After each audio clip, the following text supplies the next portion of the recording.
This cheap jewel must be an accessory of some sort. I don't know. All right, let's look around this room. Glass eyes in all shapes and all colors. Okay. It's a puzzle box. Let's see if I can open it.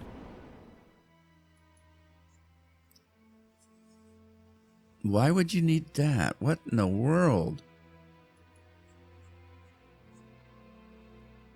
Oh, it's a puzzle box. Well, we got the 7 at the top. 7 there. We got a 7 there. So are they giving us the 7? And then there's a square here.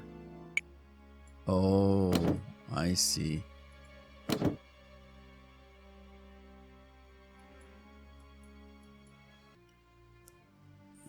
All right.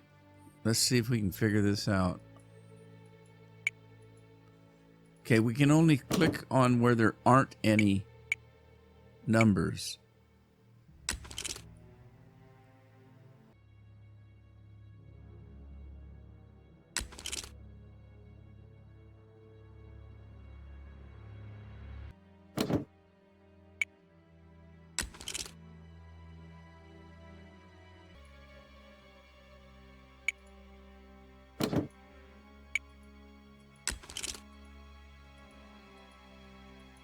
Well, I'm just going to have to play with this until I get it.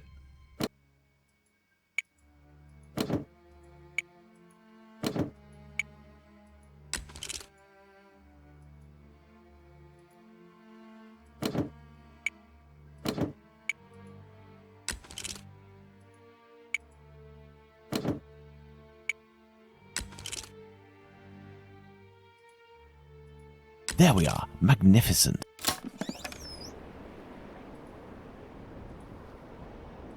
This square object is very unusual. All right, I don't know what I did, but I got it. I don't know. I have no idea how that works. I just played with it. Now that we have the box open, let's read that letter. Okay, this letter, it's kind of strange. The writing is off. In other words, here in the information that boss, that's not correct. There's a couple things like that in here, so bear with me. Let me try to figure my way through here. Here is the information that the boss was able to find out about the client. Ethel loved pink and spoke in a composed and soft voice. At the end, she couldn't do any more than whisper, but she was still able to sing some of the Schubert tunes that she loved. She would undoubtedly have been a virtuoso on the violin if her husband hadn't impeded her. Instructions: pink robe, assorted jewelry, seance planned for 1 week hence, but the body will be taken today or tomorrow by 2 chaps that the boss recruited. Their sign of recognition will be a triangle and a square attached with a red ribbon. No worries, they seem to be professionals. They won't be a problem. Important: mind the quality of your lime for affixing the false eyes. During the seance 4, the boss has asked me to close the eyelids of the ghost so that the clients don't notice anything, because an eye started to fall out.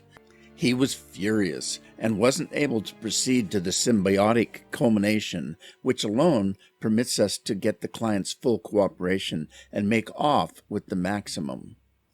Transfiguration is the key, as he always says. The boss asked me to make known that if in the future such negligence was repeated, some of us may well be part of the next spectacle in the starring role. I hope that this message is understood. So they're doing some kind of scam on seances. That's kind of weird. All right, now that we've got that, let's double check everything in this place, make sure I didn't miss anything.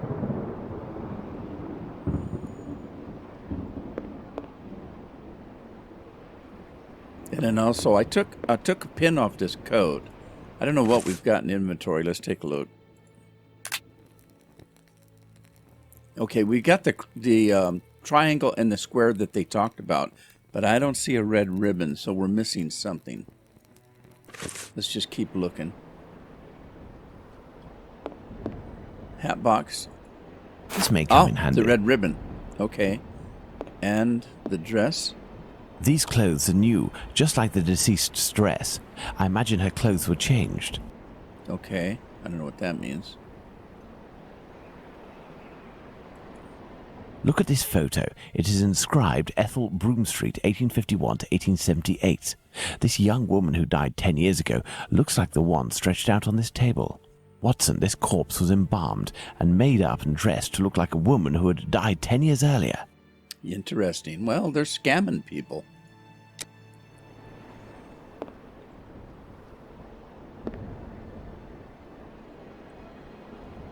Oh, here's a couple things. What's this?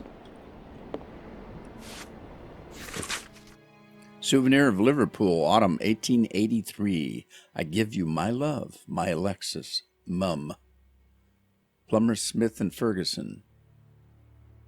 Okay. I don't know what the hell that's all about. This old photo shows a young man dressed after the fashion of an employee in front of a shop. Okay. And then Prince Alexander, spiritualism, contact with the hereafter. Okay. After becoming a celebrity at the court of the Tsar of all of Russia for having invoked the greatest figures of the past, such as Napoleon, Ivan the Terrible, Alexander the Great, and Robin Hood, Prince Alexander is now in the service of the humble. His exceptional gifts of divination allow him to invoke your dearly departed to make them come back to life under your very eyes. They will speak to you and will appear in the window of time created by the vital energy of your servant. Amusing. The man in the photo taken in 1883 and the one on Prince Raskolnikov's leaflet are one and the same, and no more a prince or a Russian than you or I, Watson. All is clear, Watson. A charlatan passing himself as a prince, making the dead come back by using corpses as puppets. Which explains the disappearance of corpses at the London hospital. It was to fuel this sordid entertainment. That's right. That's right. Do we need to talk to him? What are we doing, Holmes? Oh, I thought we were just... Never mind. He doesn't pay attention, does he? I think that's everything here, but can we get out the door? This door was recently reinforced. Impossible to open it. Guess not. All right, well, we got to go this way then. Holmes, I hear a cab stopping in the courtyard. Someone's coming. Great, let's get the hell This out is of here. probably the dealers, Watson. But instead of running, what if we were to meet them? If we managed to win their trust? You are joking, Holmes? Oh, wait a minute. I didn't put this stuff together. This ribbon needs to go on this stuff. There we go.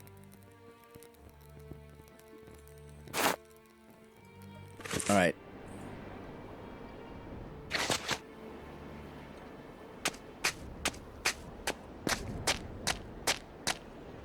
Oi, what you doing there, you? It's private in here. Calm down. We aren't here as tourists. We have come to collect our packet. Oh, well then, you just had to say. I was told that you weren't no tramps, but I weren't expecting that you was... Given your get-up, I guess your boss. Yes. Well, the subject ain't ready yet. I ain't done with it yet. You'll have to come back. Well, that's, a real problem. Say, we have personal orders too for some organs. You wouldn't know where we can find them. What type then? Kidney, uterus. Oi, I don't hack up my dollies. That's the work of an artist. But you wouldn't happen to have a colleague who might furnish this type of item? No, you can't make a copper doing that nowadays. Since the bigwigs made it easy to get stiffs, the medical schools are bursting with bodies to carve up. Docs and students have got all they need. Business is dead. For a few coppers, hospital bloke might help you out, but I don't know for sure. They'd be right in for it if they got caught. It probably just ain't worth it. I understand. And what do you do with the corpses once you're finished with them? I don't bother myself with that. For one thing's for sure, after the séance they're good for nothing but chucking out. I ain't Napoleon's embalmer. All right. Well, if you'll excuse. You's got a funny way of talking, you. Oi, it's normal. He's a brain, you see. A thinker at that. Seize you round, old man. So, Holmes, the corpses that have disappeared from the London hospital are used during séances. Nothing to do with organ trafficking. Yes, it all suggests nothing of the kind is underway in London. In the medical world, all dealings would be visible, not to mention unnecessary. The crook we met confirmed this viewpoint. It's hard to imagine, therefore, that our Whitechapel killer perpetrated these massacres with the goal of selling the organs. What lead should we follow now, Holmes? Try to learn more about Tumblety. This squibby should give us some information, but first I must stop the journalist Tom Bulling from harming him. I hope my secret police will soon have some information on him. While we wait, Watson, I would ask you to inform your colleagues of your recent discoveries. It would be good if these morbid ghostly spectacles stopped, and this will need to be done at the London hospital. You are right, Holmes. Ah, back at Baker Street. Another false lead followed by the police, Holmes? Yesterday's Times says that a John Fitzgerald, who had claimed responsibility for the murder of Annie Chapman, has finally been released.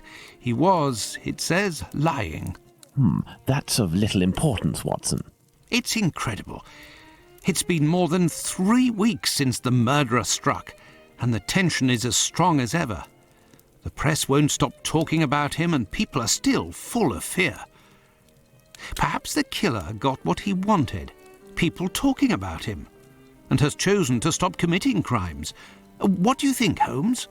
I doubt it, Watson. Everything leads me to believe that he is in hiding and waiting for the right moment. The area is packed with police, and that would obviously hamper his work. You think he will start again, Holmes? I have every reason to believe nothing will stop him short of his arrest or his death.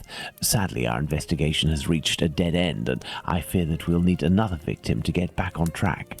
Yes, how awful. And what of the case of the burnt mat? Have you resolved that? Oh, that's a matter of little interest, and resolving will be of no benefit, above all to Miss Fleming. Ha! I hear the footsteps of my faithful Wiggins on the stairs. The game is afoot again, Watson. This guy got ears like a bat. Mr. Holmes, the scribbler resurfaced. At last word, Pounce saw him racing to Central News Agency where he works. Excellent, Wiggins. And still nothing on the doctor? Sorry, Mr. Holmes. He's one sleek yank, but we'll find him. Good work. Here's something for you. I must leave you, Watson. If I can get my hands on this Bulling, I will have much more interesting news on the bothersome Tumblety. I have only to change. If you can, Watson, I entreat you to stay here and await my word. We may not be more than two when the time to act comes. You can count on me, Holmes. Well, okay, who are we now, Holmes or Watson?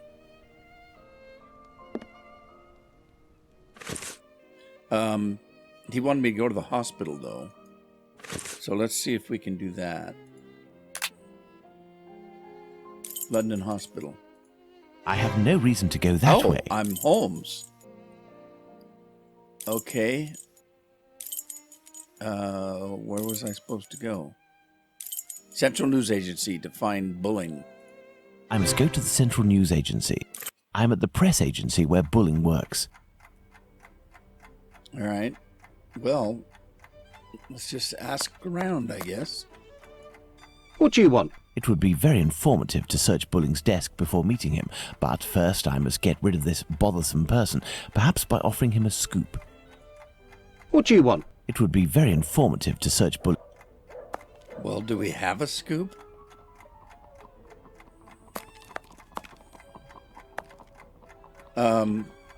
Maybe that seance guy?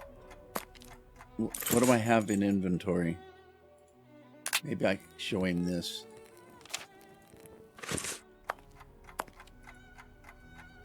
Good evening. I'm looking for Tom Bulling, the journalist. He isn't here.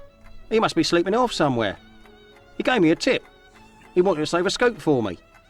He always gets a good dirt, and yet when he comes in here, it's just to warm his behind.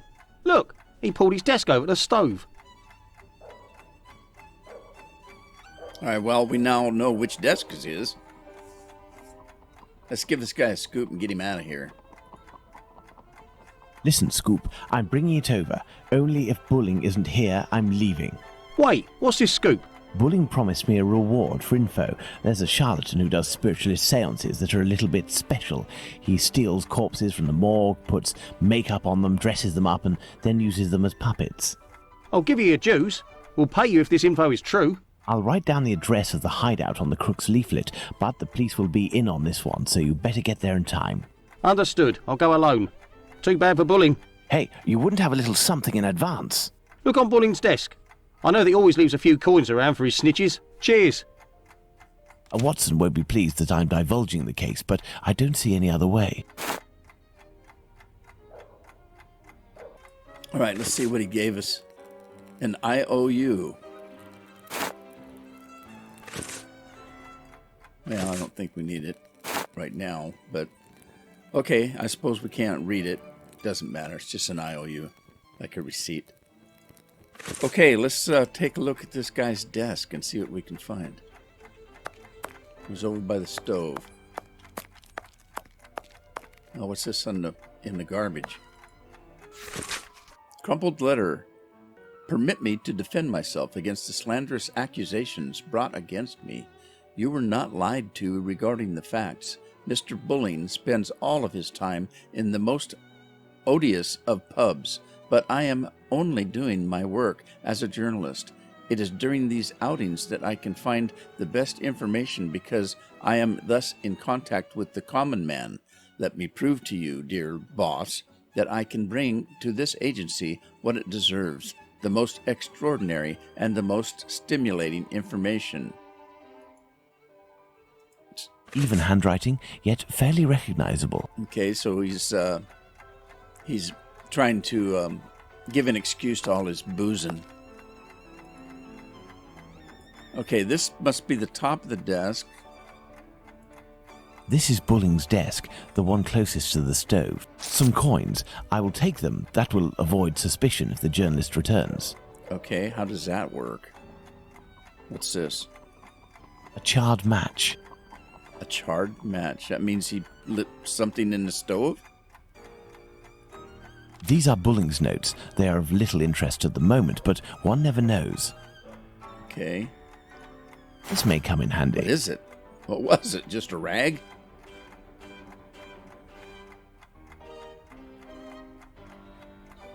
All right, I think that's all we see here at the time. I don't see anything else. Okay. So he used a match. What the hell does that mean? Oh.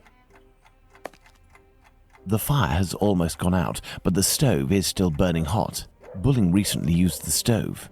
Maybe that's what the rag was for, to keep him from burning his hands. A torn piece of blotting paper. Curious. It looks like someone wanted to destroy this piece of blotting paper that had red ink on it. I can make out a few more letters, but backwards. I need something to help me. Okay, so we know that blotting, the journalist uses red ink, so it must be something from him.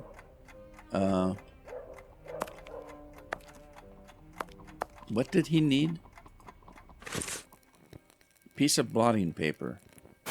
Okay, oh yeah, blotting paper. When they write with ink, when the ink is wet, they use a piece of paper to dry the ink out. So they use a blotting, they blot it.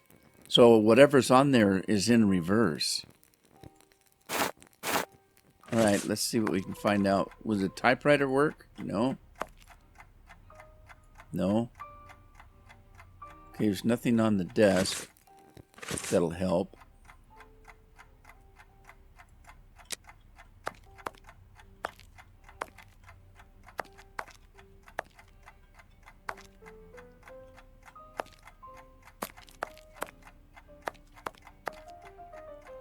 Well, we can talk on the telephone, but I don't know what for. What's this?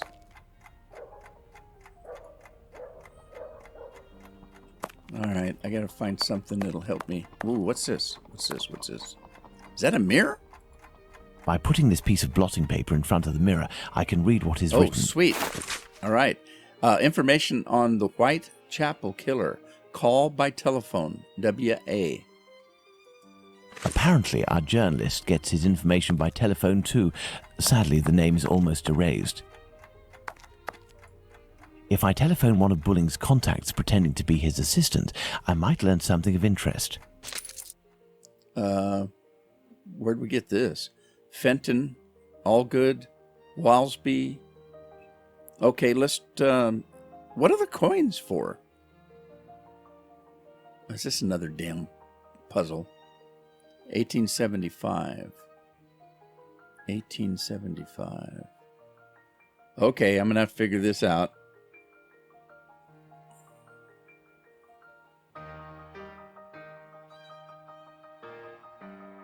Okay, so this piece of paper here looks like this in reverse.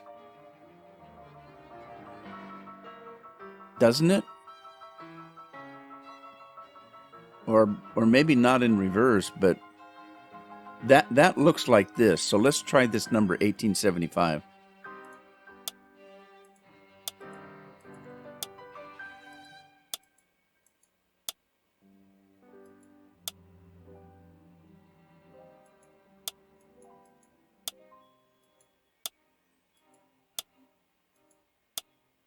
And it's the only one without a number. Okay, now what? This page has some light ink stains. It contains a list of telephone numbers.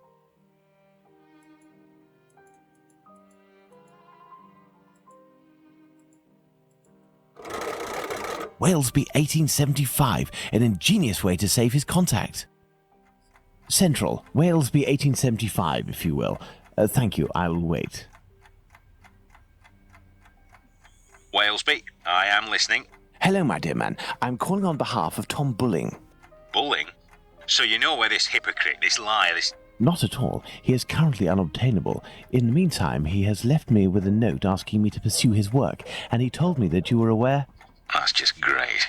I dropped everything off at his agency, but he didn't even bother to do the same for me. Tell me he at least gave you the information that I was asking in return. I am ready, sir. I'm listening.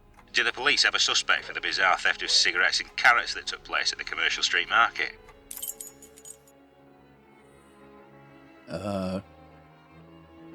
What the hell do I do? Well, evidently these are things that I can respond to that question. Somebody stole somebody stole cigarettes and carrots.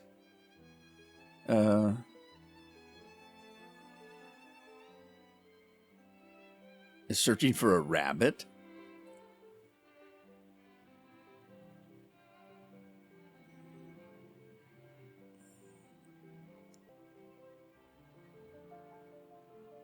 Well, okay, I guess. Where does this get put?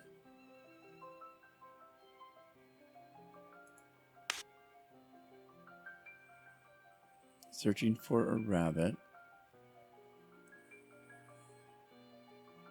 Rabbit for carrots, cigarettes, a rabbit that coughs.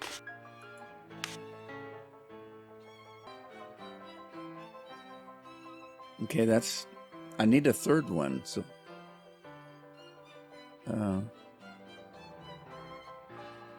Oh, here, wait.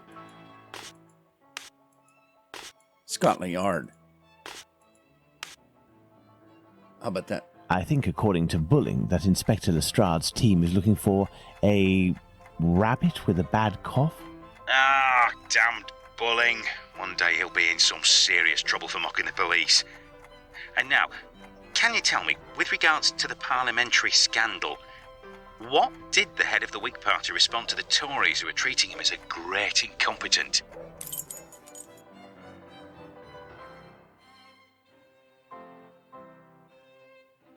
All right.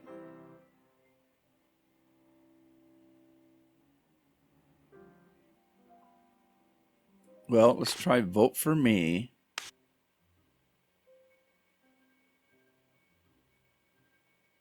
Okay, with regards to the parliamentary scandal that did the Whig Party respond to the Tories who treated him as a great incompetent. Vote for me.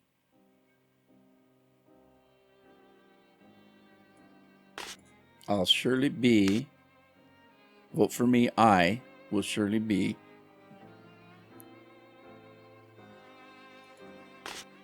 there. According to Bulling, the head of the Whigs said, "Vote for me, I will be your best representative." Good. That'll make for a good paper. There is one last question. According to a government social study, civil servants make the best husbands. Why? What?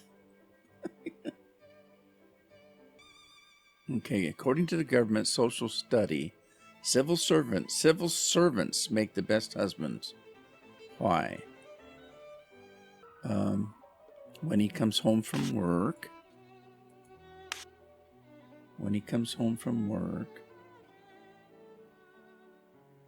Civil servants, let's see, makes a lot of noise. It's not a civil servant. We already know it's a civil servant, so he wouldn't be repeating himself.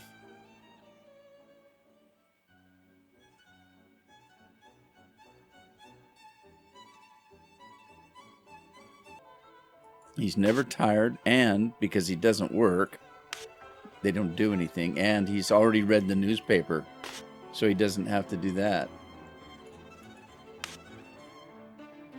I believe I can confirm that it is, because civil servants aren't tired and have already read the paper when they come home from work. Very true. Good. It seems like Bulling has finally done his work. As everything is all in order, can you now tell me where the information is that you sent to the agency? Yes. There is a large brown envelope near the dispatch cabinet. It's in there that we exchange our tips with Bulling. 1,000 thanks. Goodbye, sir. My salutations to Bulling. All right, well, let's keep looking around. We've got some information, but while nobody's here, let's do something before we get caught. Okay, I already looked at the mirror. There's some kind of note, but we can't look at it. That's his desk. It looks like a woman's desk, but who knows? Did we look at this area here? Oh, look, we can look here. There are several documents in this file. Let's see. Spring Hill Jack, the Terror of London. Fantastical character, first appearance 1837. Associated with several suspicious muggings and robberies taking place in London and other parts of England. Description, a diabolical appearance, bat wings, horns, blue flames coming out of his mouth and or eyes, etc. Identifying marks. All of the eyewitnesses speak of his capacity to make leaps of superhuman distance where his nickname. Conclusion? I don't understand that. Conclusion, having become the very example of the urban legend of our century, this character fascinates as much by his demonic and fantastical aura as by the fact that he has never been caught by the police. Important. At the time of the attacks against the young women, Lucy Scales and Jane Aslop, the paper covering the events had record sales for weeks. That's why Spring Heel Jack is the recurring hero of cheap fantasy publications and theater pieces, popular and financial success guaranteed. All right.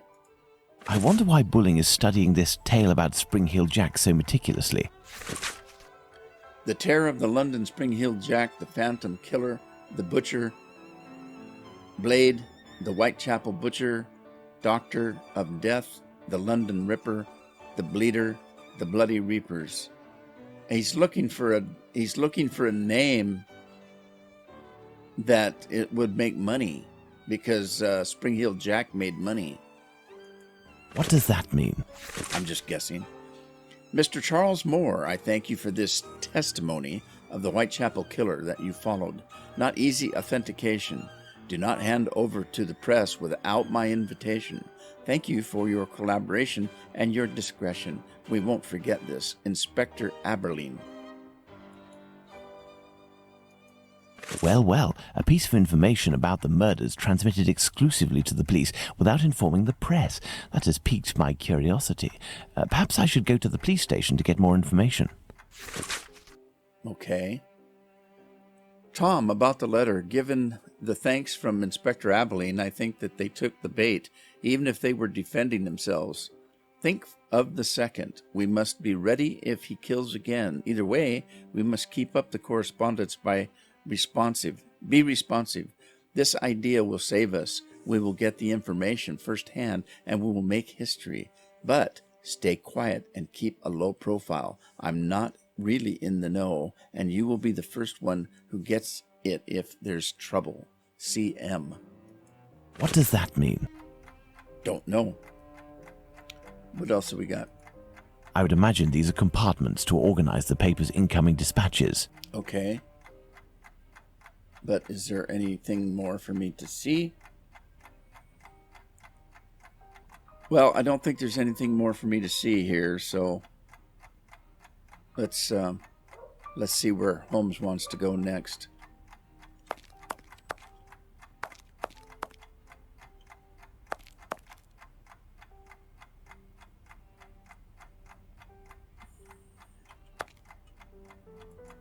I need more information. Oh, I guess I'm not going anywhere. I didn't find everything. I must be missing something.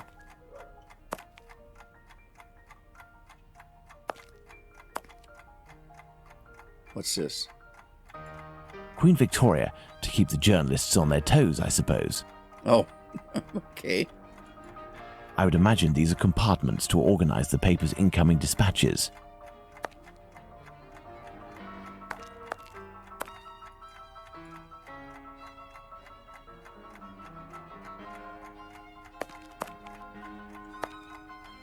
Ah, what's this? Letter to Mr. Moore. Mr. Moore, I have noticed that one of your employees, Thomas Bulling, arrived at the meeting in a state of inebriation. I must ask you to take care of your team's discipline. I know that you indulge this journalist, given the explosive information that he manages to flush out.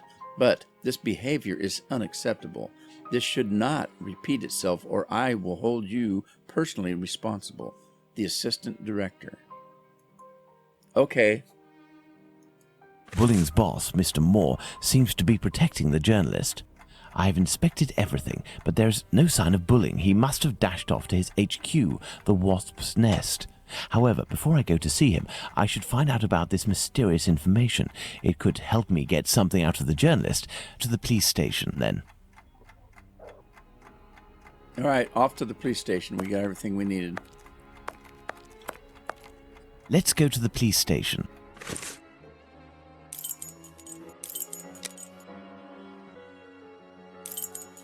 Let's take a break, and when we come back, we'll continue on with the investigation.